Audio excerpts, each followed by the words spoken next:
For months, it felt like my mind wasn't mine anymore. Like I was walking through fog with no exit, smiling on the outside while something inside me kept quietly slipping away. The world moved, I moved with it, but never in it, just beside it. Each morning was the same. Wake up already tired, force a smile into the mirror, scroll through messages I didn't have the energy to answer. It wasn't sadness exactly. More like an invisible weight, pressing gently, constantly, in places no one could see.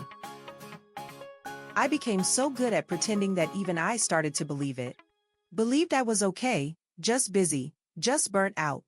But there were nights I'd lie in bed, heart racing over nothing, haunted by a question I was too scared to ask out loud: what if I never get back to who I was?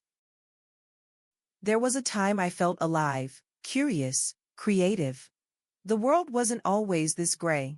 But somewhere along the way, I lost the thread. I forgot how to feel wonder. I forgot how to hear myself beneath the noise. The silence wasn't peaceful, it was deafening. Then one evening, after another day that felt like a blur, I sat still. No podcast, no to-do list, no screen. Just me, a dim room, and a silence that felt oddly new. Not empty. Just quiet. A memory floated back, something someone once told me about how the mind sometimes responds better to rhythm than logic. I didn't fully understand it then. But that night, I leaned in. I tried something different, something subtle. At first, I felt nothing. But then my breath slowed without effort. My shoulders sank. And for the first time in weeks, I didn't feel the need to fix myself. I just was. And that was enough.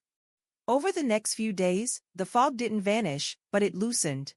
I noticed tiny shifts. I began to focus longer. I started writing again, not to perform, just to hear my own thoughts. My sleep deepened. The world felt a little less sharp, a little more like home. It wasn't some miracle change. But it was the beginning of something real. A homecoming. To myself. To the voice I'd buried beneath the busyness. A quiet rhythm helped me remember that who I was never left, I just stopped listening. If you've ever felt that way, I just want you to know you're not alone.